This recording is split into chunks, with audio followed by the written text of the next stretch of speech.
So, traditional Jewish, Christian, or Muslim. To understand atheist and agnostic. As ready as I'm ever going to be for this episode. Yeah, there's some things that I'm not excited to talk about, but it's important. Well, I mean, we try to laugh here on The Holy Watermelon Podcast. But this episode is no laughing matter. No, not so much. Trigger warning. We're talking about the Catholic Church. Yeah, we're going to keep it light for a little while. We'll let you know when you should duck out if that's a thing you feel the need to do. But we are talking about the Catholic Church. Yeah. So, I hope that's enough said. Yeah, I wanted to talk a little bit about the foundation for the problem. Yes. Which is how I built most of my notes in trying to figure out how to put this all together. Yes, it is such a big thing. It is very hard to make it. I mean, it's hard to make it digestible for a few reasons. One, because it is terrible. Indigestible. And then it's just... It's unpalatable. It's unpalatable, yes. And then it's just so... It's so big. Like, where do you start and finish? And yeah. You don't. So, anyway. Sorry. Yes, a preamble. This is a preamble. This whole preamble, we actually haven't said anything meaningful, but let's get into it. Celibacy. That thing that a lot of people are familiar with the word, and a lot of people misuse this word a lot of the time. Celibacy is not going without sex. I don't care what version of the dictionary you use. If it says it's going without sex, it's incorrect. That's abstinence. Well, abstinence is a big umbrella term, and celibacy is a kind of abstinence. But going without sex is chastity. Chastity is voluntarily refraining from participating in extramarital sex, according to some definitions, or all sex in general, depending on your dictionary. Extramarital chastity is explicitly demanded in both the Hebrew and Christian Bibles, and most other religious traditions as well. Celibacy is voluntarily choosing not to get married. Sex has nothing to do with it. Self-described incels aren't celibate, they're just assholes. An awful lot of people think that celibacy means abstinence from sex because that's how they see most priests, and at this point, that makes sense, because most priests, at least in the Catholic tradition, are also supposed to be chaste. Even a lot of priests misdefine celibacy because of the long tradition of how the word just gets used. They don't bother looking it up to see what the word actually means. They just use it and hope that they're using it right. I think everybody knows somebody who does that with words. Yes. I've definitely made up words before. But even if you have a weird uncle that goes around having sex every weekend with total strangers, but refuses to ever get married, he is also celibate. He just isn't chaste. Chastity is expected in every tradition that places any value in the biblical law. And so priests are supposed to be both in the Catholic tradition. Both chaste and celibate. So people can get confused by this issue. There's no reason they should, though. Put a do not equal sign. Yes. Between those two words. Yes. If you're going to be a quote-unquote good Bible-believing Christian, then you're not going to be having sex outside of marriage. That's chastity. But you will probably get married. Probably. So you're not celibate. Right. So this is a tradition that we see in the Catholic Church especially, that the Church of Rome does not allow any clergymen to marry except deacons. There are exceptions to that, of course. Any converts from other churches, like an Anglican priest, for example, can convert to Catholicism, and they're not stay married, divorce your right? Wife. Yeah, they can stay married and actually still serve as priests, as long as the right permissions are signed. It's I don't want to say common exception, but it happens. Yes. And it's legitimate. Which, of course, raises the question over and over again and more often, why won't they let the regular Roman Catholic priests marry? We're going to get into that. Yeah. It's weird to see how strict the Latin Church is about marriage, like of straight up banning it for priests, but also turns out they're really not worried about sex. And of course, there's the Orthodox tradition, which is like Catholic. They're both the old ones that split apart from each other. In the Orthodox tradition, priests cannot get married, but there's no actual problem allowing somebody who is married to become a priest and stay married. So I feel like a lot of people do that first. Oh, yeah. And then go to seminary. For sure.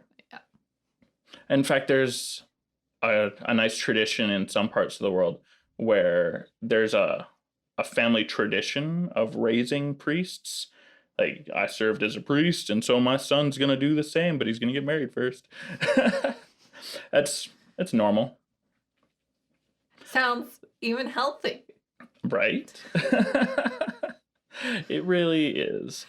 What's interesting, though, is that if you're a priest and you have been widowed, you're not allowed to remarry. Even in the Orthodox tradition, they don't allow priests to marry.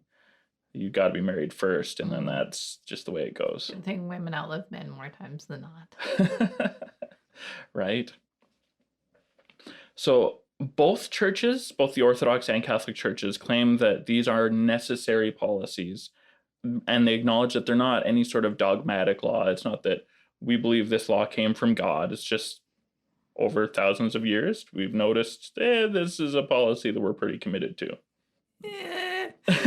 Right? There might be a few of those this episode. Yeah, there's good reasons to reconsider, at least, and we'll get into that. Like 200,000 good reasons to reconsider, but yeah, it's that statistic later.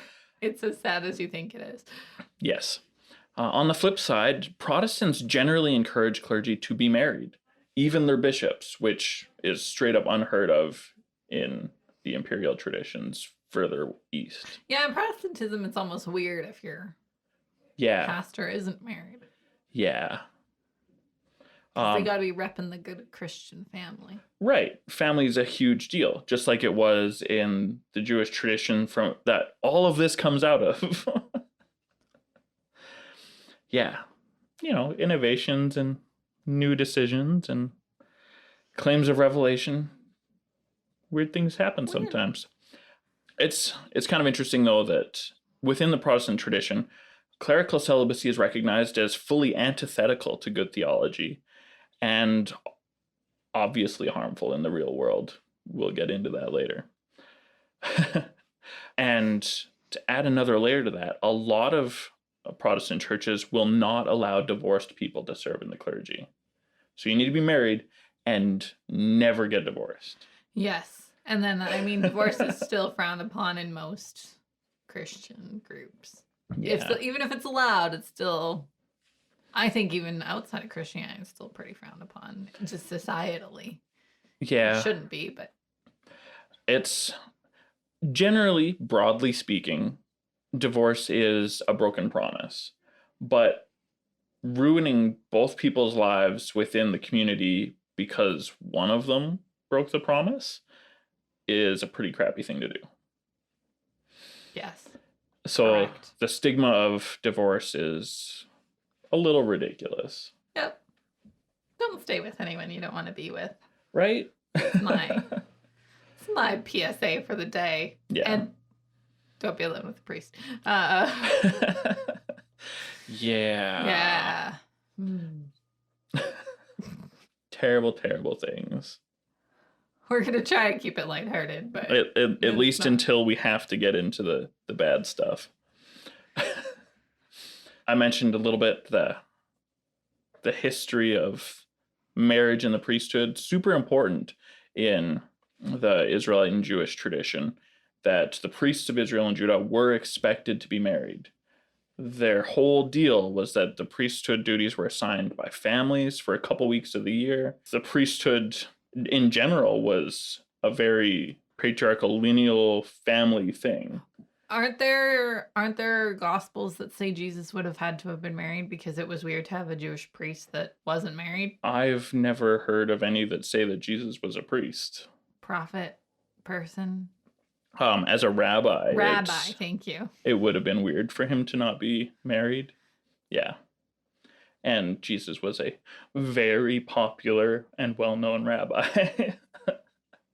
Not that they use that exact verbiage for that role during his lifetime. The traditional rabbinical system that we're familiar with today started just a little bit after he died, but that's basically the role he filled. Yeah. Yeah. Anyway, yeah, the Levites were very family oriented. In fact, the entire Israelite religious tradition was very family oriented. And the only thing to really take away from that into the tradition that we see in the Catholic tradition is the idea that you were not allowed to work in the temple or visit the temple if as a man, if you had ejaculated since the last sunset, and only then if they had had a bath before sunset as well. Which sounds a little bit weird, but they have some really strict laws about cleanliness. If you're on your period, no visiting the temple, all kinds of things like that. If you're dumping fluids, you're unclean. How do they know? It's all self-discipline business. If you want to break the rule, you can break the rule. You'll be smoted, though. Sure. And then, of course, we have Paul the Apostle. His writings are relied on very heavily. In fact, Paul is far more important in the Catholic tradition than any other writer, which feels really weird to me. But he did write the bulk of the New Testament, or at least what got accepted into what we now call the New Testament. But he asked temporary full-time ministers to keep it in their pants while traveling abroad, but also specifically encouraged bishops to follow the Roman law of having only one wife, as opposed to the Hebrew tradition of allowing multiple wives, which means that there was a time in the Christian tradition before Catholicism destroyed everything and took power and monopolized Christianity that priests and bishops would be married, and sometimes with more than one wife. Wow, lucky guy. Yeah, if that's the way it goes. I feel like more than one wife would be difficult to manage. I know how hard I am to manage. Sure. But it's not the only time the Catholic Church has deviated from the biblical standard. No. Jesus said that if you can't look at a woman without breaking the law, cut out your eyes and your balls. Wow. Jesus was very straightforward about this. And there's a lot of people who argue that he was just being figurative. No. Some of the stories are figurative. When you have a man giving advice to an audience, he means exactly what he says. Gouge out your eyes, sir. Right? Of course, the First Ecumenical Council in AD 325 strictly forbids following Jesus' advice in this way. Mystifying. I mean, people are really easily can ignore the whole love your neighbor stuff too from Jesus, so. Yeah, but nobody's preaching against love your neighbor. There's a big difference between failing to follow the rules and preaching against good doctrine. Off your own balls. Yeah. Like, I like that you call that good doctrine. Well, I was being more general, but I'm comfortable including that specific statement in the doctrine under the umbrella. I would like to see a pastor make his congregants follow through with that. Right? I mean, if you got somebody who keeps shouting, "You can't let her wear that because it makes me have dirty thoughts." Fix your own problem, buddy. Don't mess with her. Deal with your own business. And just hands over a pair of scissors. Right? Keep it simple. Oh, that's terrible.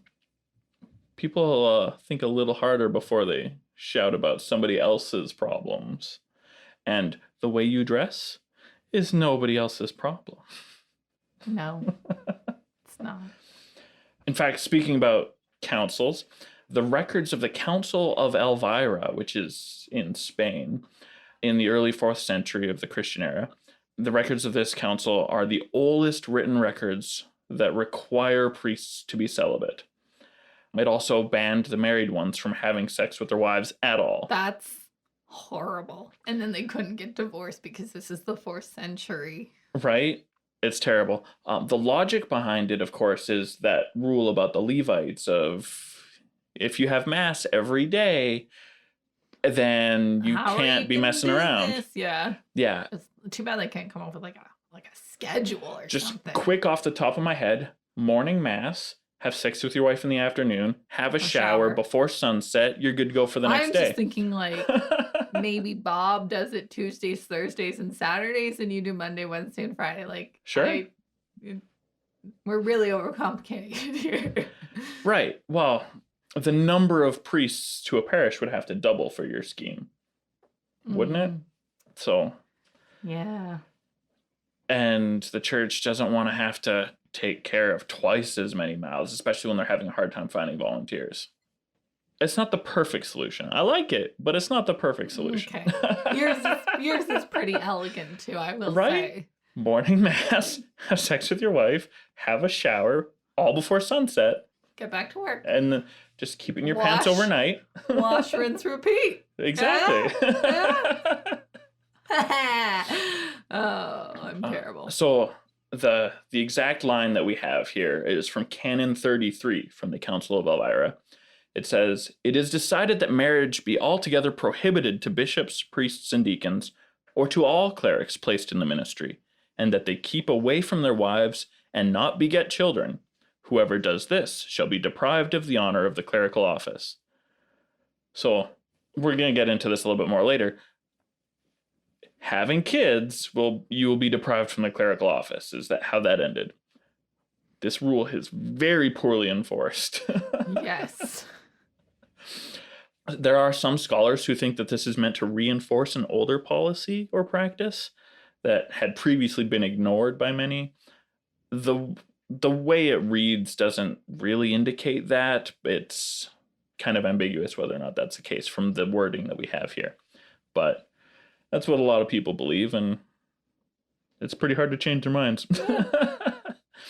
But this same Council of Elvira had some other really great rules. I wrote down a bunch of them. It looks like we ignore all of them. Almost. So number 34 was don't burn candles in cemeteries during the day. It feels weird. The context for that is witches do it, so we don't want to catch you doing it.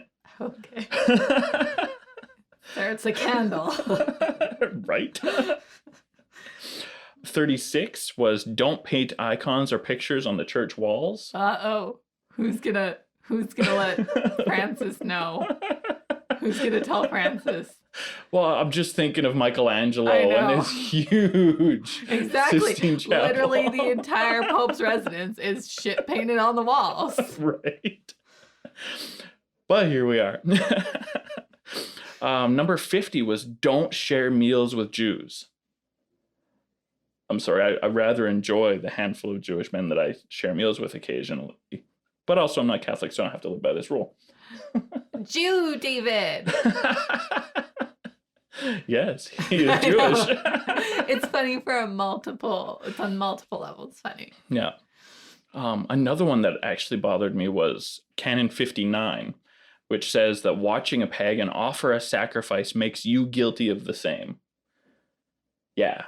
There's 10 years penance just for learning about your neighbors, which is antithetical to our whole holy watermelon deal. Wouldn't that be great if they applied that guilt by association to their greater problem that we're about to talk about? That'd be so great. Anyway. Canon 60 says that being killed for smashing an idol does not make you a martyr. Wow, okay.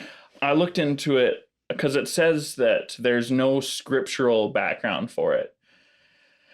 And there's some apocryphal stories about Abraham smashing a whole bunch of idols, which contradicts their statement that there's no scriptural or patriarchal figure who has done this. Of course, he didn't get killed, so maybe that's the detail they're missing. Number 62, I felt was really weird. Don't baptize race car drivers or actors. Actually, it says pantomimes or chariot drivers, but... Let's bring it into the 21st century. Right. Obviously, we need to be updating policies for modern verbiage. So, don't baptize race car drivers or actors. Oh, who's going to tell Mel Gibson? Right. On the flip side of that, Article 44 was baptize prostitutes without delay. Do not wait! Run, don't walk to your baptism. Yeah. Felt a little bit weird juxtaposing those two, but I mean, when that's you got what we get. Tom Cruise on one hand and Pretty Woman on the other. Mm-hmm. I see why we pick Julia Roberts. Sure. Canon 81 was a woman cannot receive mail of her own at all. Fuck. It must be addressed to the household or the head of household and wife. Is that why it's still a thing? It's still very much a thing. Probably. I didn't take my husband's last names, but I so often get Mr. and Mrs. Bryant last name. Mm-hmm. Yeah. Strict rule from the Council of I once Elvira. got a check made out to Katie Bryant's last name, and I was like, I don't know if I can deposit this check because that person doesn't exist. Right? You pop into the bank and say, "This what's up? Please. Can I have my monies?" Another weird rule for women. Canon 67 says women must not associate with hairdressers or men with long hair. Double fuck. For those of you who don't know my husband, he has long hair.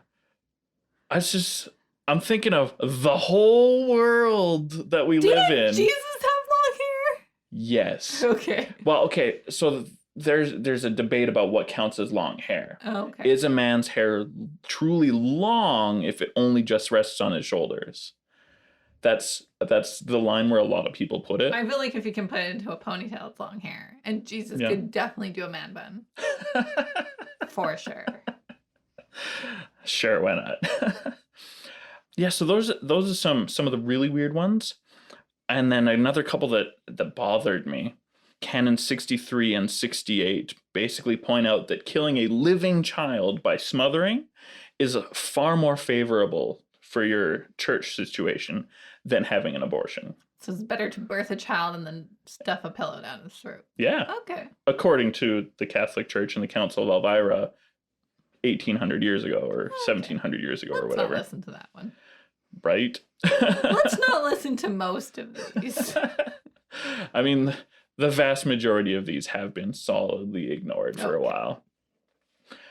And Including this one, Canon 71, those who sexually abuse boys may not receive communion even when death approaches. That means permanent end to your fellowship in the church, permanent end to your clerical status. We're not going to get into that yet. There's still more groundwork we're going to frame a bit. There's more good things before we lose people, hopefully. Yeah, the Catholic Church leaned really hard into this no ejaculation, that it's unclean, even though Peter had received a vision that can be fairly said to abolish that whole principle. And it's recorded in the Acts of the Apostles, where all of the Catholic priests ought to be reading on the regular. Anyway, that's the way it goes. They decided that since Mass is every day, no sex for the man in the dress. But there's exceptions, or rather, failures on the part of the clerical superiors. Did a little bit of digging in the news. And I found that a few years ago, a priest knocked up a 17-year-old girl in Pennsylvania. This is not really that far out of the norm, unfortunately. The weird thing is that this priest went ahead and forged the signature of his boss to let them get married, or forged a signature on their marriage certificate. And then just a few months later, divorced the girl. And everybody found out about it, and he wasn't able to continue working in that parish in Pennsylvania.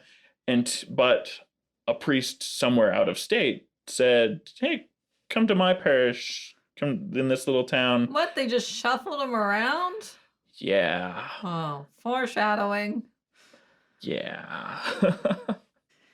In 2012, Kevin Lee, a priest in Australia, revealed that he had been secretly married for a year and that the church leaders knew about his marriage but disregarded the celibacy policy, and he stayed on as a priest. This one I'm like, not so bad.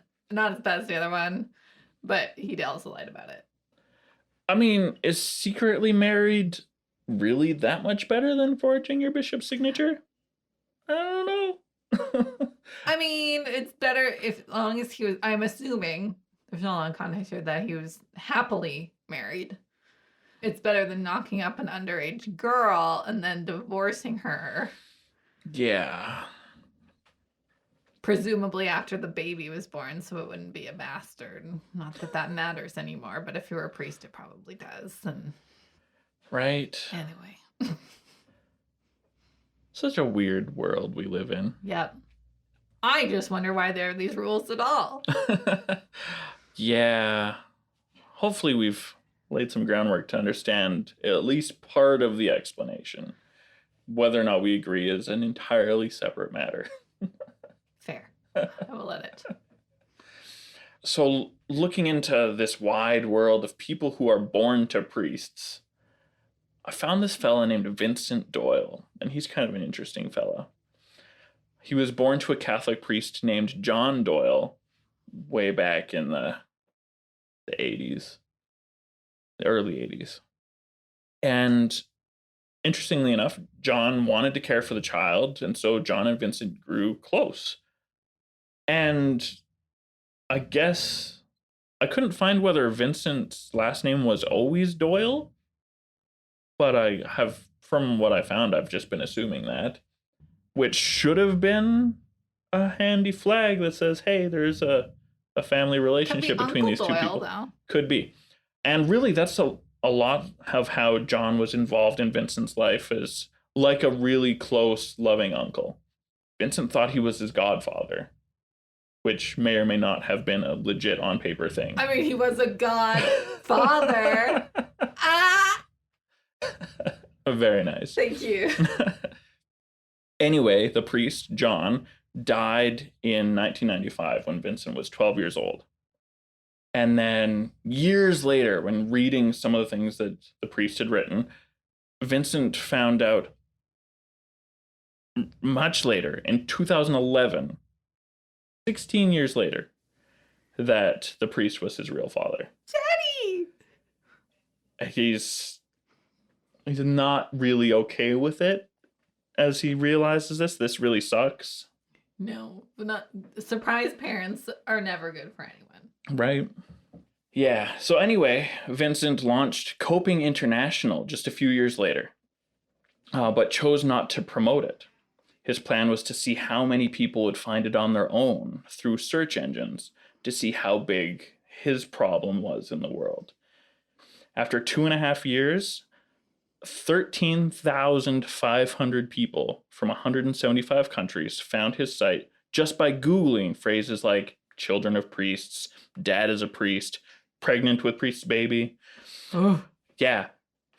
More than 13,000 people just stumbled across his website by trying to find somebody out there that had something in common with them. This is a very large problem. They definitely weren't all podcast researchers, that's for sure. Right. But we found them through podcast. No one here is pregnant with a priest baby, I think. Yeah. I mean, I am one of the Google hits, but... I literally thought you were going to say, I am pregnant with a priest baby. Oh, you got me. Congratulations, Preston. Oh. Yeah. So today, Vincent is a psychotherapist. He leads a sort of international support group through Coping International, where he has shared documents published by the church on the subject. And very recently, just in late 2020, he published a book called Our Fathers, A Phenomenon of Children of Catholic Priests and Religious. I don't love the title because it really feels like there needs to be another word after religious. Yes. Somebody's called him on this, and he's explained religious refers to priests and nuns who belong to religious orders as opposed to a diocese. It doesn't fix it for me, but I accept that he's committed to what looks like a misprint. Yes, usually it's an adjective, and in here he's used it as a noun. Yeah. Which I see why it's not incorrect, though religious. Mm-hmm. But you're right, it doesn't roll off the tongue like it should. Right. It feels like there should be another word. But anyway. Sorry. It's doing well as a book. It tells his own story. It tells the history of Coping International. And it also offers advice and explanations of canon law. The Church of Rome has responded directly to Coping International about the whole situation and the book. And they just call the phenomenon inevitable. It's not. If you let priests marry, then this whole situation would be solved. It goes poof. I mean, the children, random children is solved. The next part is not necessarily solved, but probably greatly improved. Yeah. So, fun fact, the Scottish name MacTaggart means son of the priest. No. All right. For those of you who might want to get off the train, now is the time. We're going to get into some of the grosser details. And we're going to be less funny now. Yeah, we'll just catch you next time. Thanks. Bye. Yeah. So, fun fact, the Catholic Church has a long, dark history of sexual abuse. I don't know if that counts as a fun fact, but it's a fact.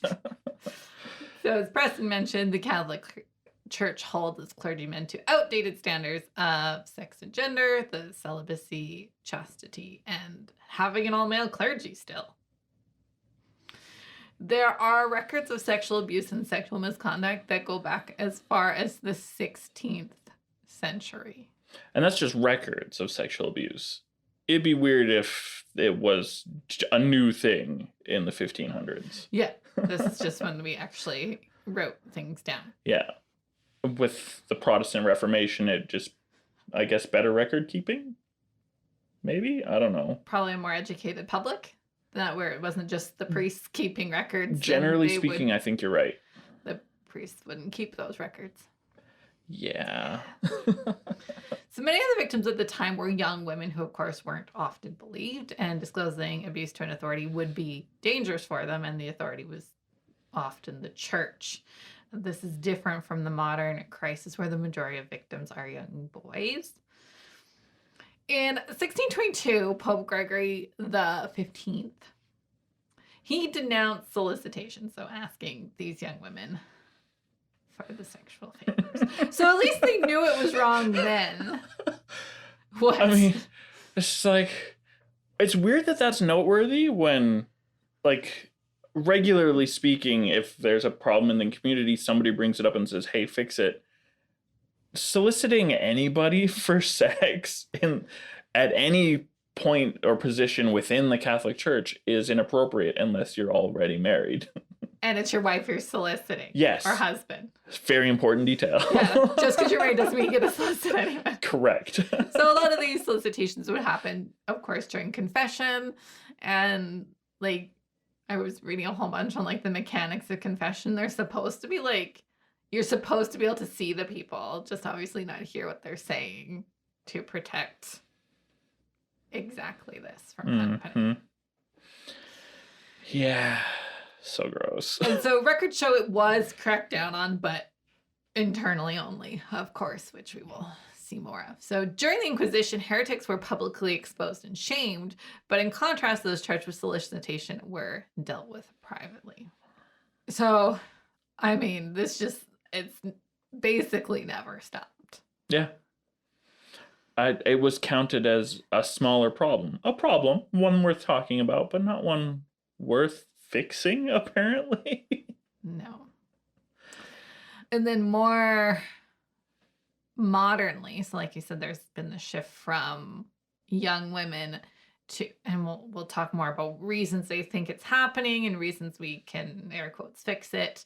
But one of the things with the modern crisis of, again, it being young boys, is there's a blame on the, air quotes, gay subculture of the Catholic clergy. I mean, it makes sense that in a religious institution where your feelings make you have to wear the label of evil so very often, which is a gross thing for any group to do, that the best way for them to solve it while still staying in the community they value is go and join the priesthood, and then it doesn't matter who I want to have sex with because I don't get to have sex. But then... Yes, so I just want to be clear that pedophile does not equal homosexual, and vice versa. Not that there aren't. But they're not equivalent They're terms. not equivalent. The correlation does not equal causation in this case. So yes, Preston's right, because you can't get married in the Catholic Church if you're a gay man. It's a sin to have sex with a man. And if you love your faith and want to stay with your family, then yeah, joining the clergy isn't a terrible thing. Secrets in the Vatican is a great PBS documentary, which we might watch for movie night. And it actually does address the gay subculture of the church, but the content of the documentary is consenting adult male priests getting it on with each other. I mean, that just sounds like a whole popular subgenre of gay porn, probably. Yeah, I mean, they could probably make a bunch of money on it. I mean, the church has money issues thanks to related problems. So, and then, you know, again, when I'm saying correlation does not equal causation, it's also what these abusers have access to. So if you're in a seminary with a bunch of young boys and you're an abuser, it really doesn't matter if that's what you have access to. Yeah. Ugh, I hate even saying it. That's what you're going to seek out. Yeah, take advantage of what you got. Like prison and drama school, right? Right. But worse, because these are children. Yeah. So much worse. But gay for this day is a pretty good analogy. Right?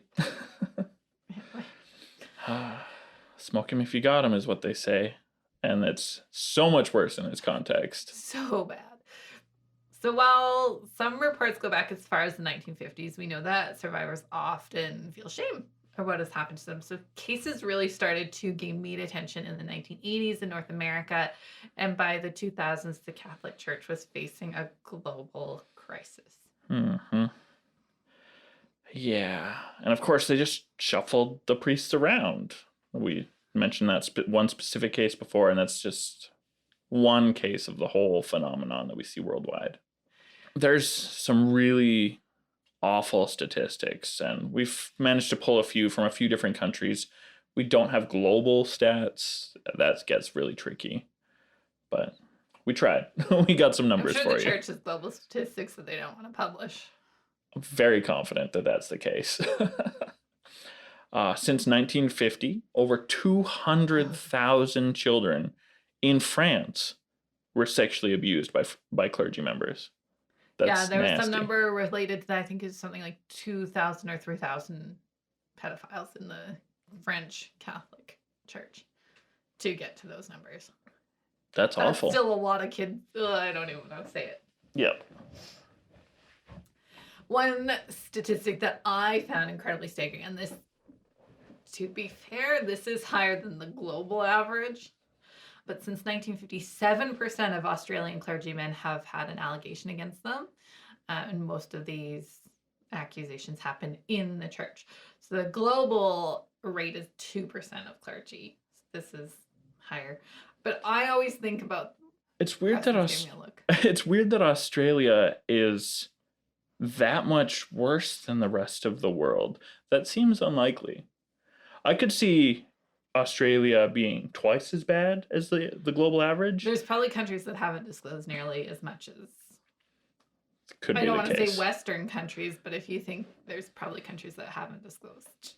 And Yeah. brings the average down. Vincent Doyle found stats that he saw very regular hits on his website coming from Africa, and that it was not as it wasn't the exact same as the Western world, but comparable just for Africa. Interesting. Yeah. Yeah, I can see. Yeah. The 7% of Australian clergymen always bothers me, because if you think of your child's school and imagine there's 50 staff members, that means 4 of them are child abusers. Mm-hmm. And I just, like, if I knew that, I would not, I don't have children, but I would not send my child to school anymore. Yeah, we still send kids to church. Yeah. Usually, though, parents are with their kids at church, or at least for mass, that kind of thing. I was going to say there's an awful lot of opportunities to get the kids along. 200,000, I don't want to say negligent parents, that's unfair, but instances. Some tricky situations. Bad things.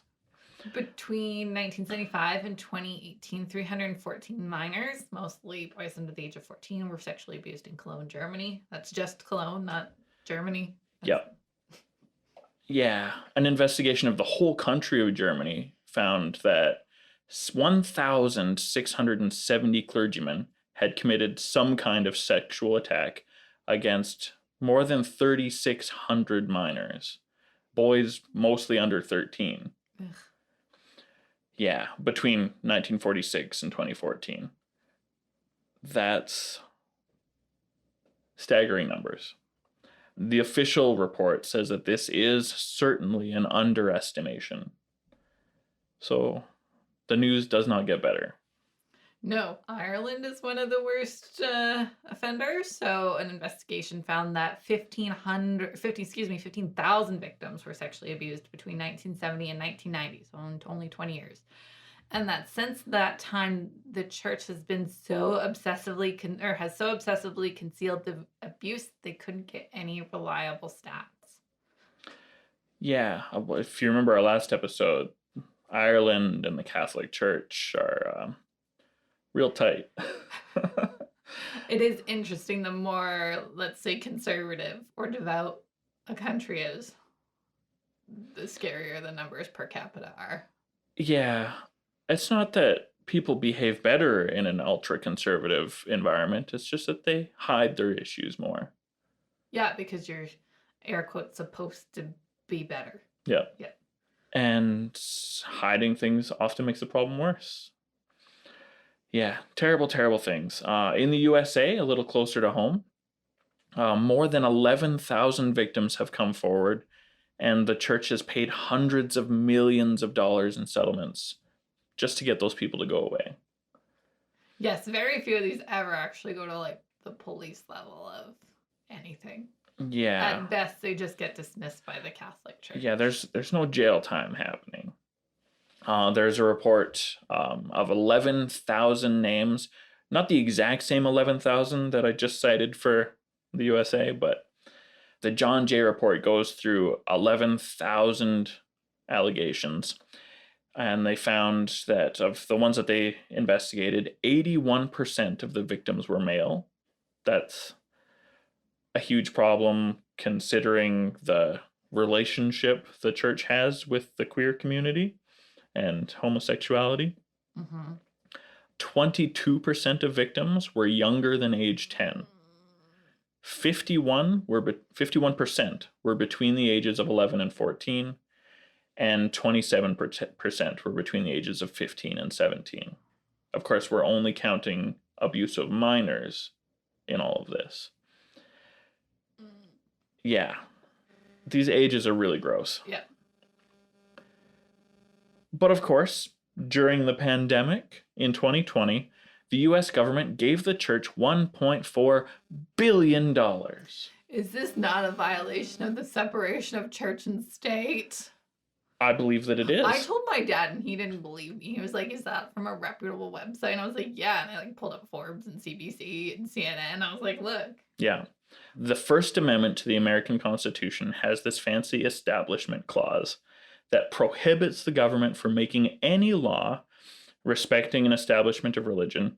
And this, so giving $1.5 billion to the church isn't a law, but it falls into this category that forbids the government from taking any actions that favor one religion over another.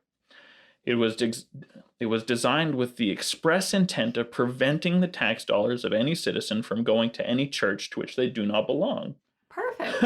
Right? I'm surprised more people weren't outraged by Yeah. this. So when this was written, an awful lot of Catholics and non-Anglican Protestants were fed up with their taxes supporting the Church of England specifically. Of course, the state of Maryland was specifically Catholic for a little while before that changed around. And a lot of states had their own state religion, but federally, and this 1.4 billion was federal money, federally there is no state support for churches, or at least that's supposed to be the case. But the church was really hurting because they lost all their money paying off the families of the victims of these diddlers. And so the government's like, here's some money. No, we just need to let these organizations collapse. It's fine. Mm-hmm. Well, they still have a lot of money left over from St. Teresa of Calcutta.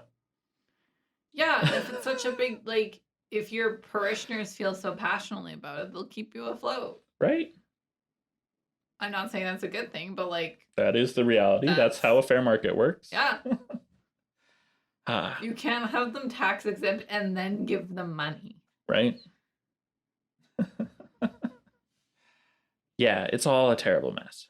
So I also did a little bit of digging into the profiling of the priests who are responsible for all this nonsense. Yeah, it's gross. By 2002, more than in the United States, more than half of cases are full-on statutory rape, which, let's not confuse it, is not different than rape. The median age for the first act of alleged abuse was 35. By the priest. Right. A full half of all of the priests who have touched kids, their first time was before the age of 35 or at the age of 35. So we're not talking about a bunch of dirty old guys, though there are some.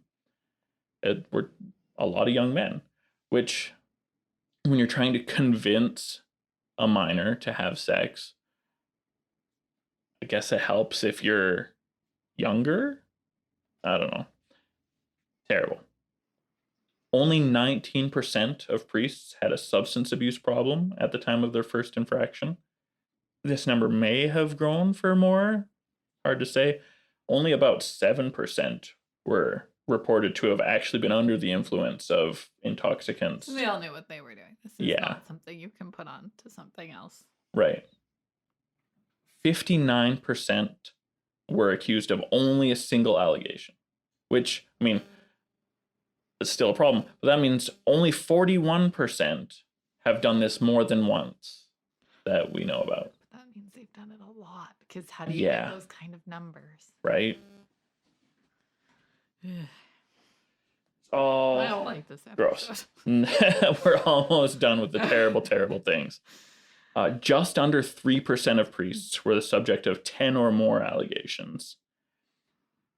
They have, in this stats, everything collected by 2002, which is unfortunately 20 years ago, 149 priests had more than 10 allegations against them and accounted for just shy of 3,000 attacks. That's terrible. Yeah. In the 1940s, an American priest founded an organization to treat Catholic priests who struggled with drug and sex addictions. After only a few years dealing with the priests, he wrote to the Pope warning him that sexual abuse offenders were unlikely to change and should not be returned to the ministry. The Vatican didn't want any reports of misconduct before 2001, so everything was handled in-house. Which, as we mentioned before, it was just shuffling them around. Don't do that again there, Father Bob. Yeah. That doesn't work. No, it doesn't solve the problem at all. It just means that somebody in a different community is going to get hurt. I didn't open this can of worms because I emotionally couldn't open this can of worms, but it probably should be an episode in the future, is that Nuns were also abused by priests. Mm-hmm. Horrible stories for Mhm. that. But nuns were also abusers. Most notable high-profile cases, residential schools in Canada. We didn't talk about residential schools and sexual abuse. It just fits into the category. Right? But there was a whole chunk of time. Terrible was just things. yeah. And then the Magdalene laundries is where they would like look after young mothers, but they wouldn't. They would just abuse them. So nice. Yeah. So yes, we talk about priests, but there's It's not just the priests. we talk priests and young boys, but it's everywhere. Yeah, the problem is bigger than just the priests. Yes.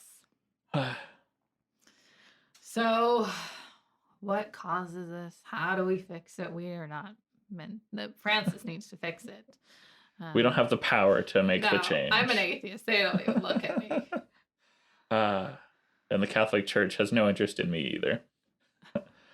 But somebody with a little bit more pull, I guess. Somebody is seen as more authoritative than you and me.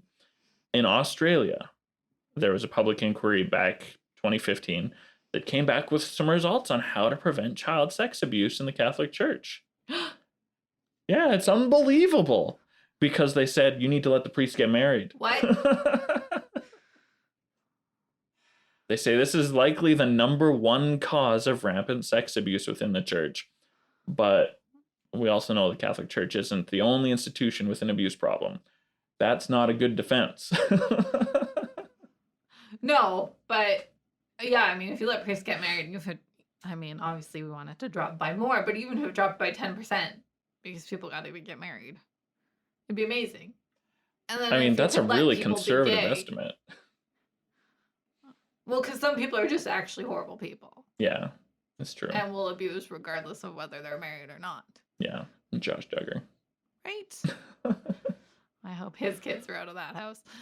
And then I would even say opening up the clergy to other people, women, married men. Because then you get a pull from a better pool of people. One can hope. Some argue that we didn't know enough about abusers and thought that they were cured after some psychological treatment and they were sent back to work. But, I mean, I just read to you an excerpt from a letter decades ago warning, hey, this doesn't work. This doesn't work. There's a shortage of priests. So this causes problems from everything from, there's just too many people for one person to serve. So things are checks and balances are gone. But that also means they're desperate for anyone who's willing to be a priest. And so checks and balances on the seminary side of things are obviously not happening. And then oversight, right? The entire Catholic hierarchical pyramid is short on people. The shortage of priests, interestingly enough, the number of priests hasn't decreased. The population of Catholic people has doubled Pretty since impressive. 1970. And that always surprises me because, just doctrinally, it's a very traditional religion. And then I can't believe people didn't leave in droves as we got some of these stats and numbers. But that's just me. It's just me being judgy. Yeah, that's just crazy. So in the 1980s, there was about a priest per 1,900, every 1,900 Catholics, and now it's well over 3,000 Catholics per priest. Can you imagine if all of the Catholics went to church on a regular basis? Well, there's some parishes that, I forget, there's some number, like tens of thousands of parishes don't have priests. Okay. They just are unserved. Huh. That's make for some pretty big congregations. Mega churches if they wanted. Oh man. They gotta get That's a tradition that needs to stop. They gotta get their hymns hopping before they can have a mega church. Yeah. We'll talk about mega churches another time. Yeah. A lot of writers are pretty sure that the celibacy policy was put in place so the church wouldn't have to pay to support the families of priests. I've heard this a few times growing up. If that was the only issue, Weigh that against the legal expenses. Yeah, I mean, there's like billions of dollars spent in legal expenses. It doesn't take $1 billion to raise a family. Right. It's But then they don't like contraceptives too, so a priest could have a really big family. lots But of people still. have big families. But still, having a big family is way better than our current alternative. Right. I'm trying to think of a way to brighten this up before we close off. And I mean, this has been dark and crappy and kind of a weird thing to dive into and see what's going on. Yeah, it didn't do anything for my mental health this week. Go listen to something fun as soon as go listen to possible. something jazzy. Maybe we'll put a happy playlist on the link to Katie's Spotify. Maybe we'll do that. Happy songs. You can find some good laughs on Discord. We've got all kinds of great memes. In fact, we've had a nice little sprint of them lately. Yes. You can always check out our Instagram or Facebook for more learning. And of course, our Spreadshirt for some hilarious merch. That'll put a smile on your face. Or if you want to support us without filling your closet with clothes and whatnot, you can always pop onto our Patreon. All the links for all these will be in our show notes. Hold your religious leaders accountable, everyone. Please. Thanks for joining us. Peace be with you. By the late Middle Ages, the Christian prophecy had fulfilled itself. God is near.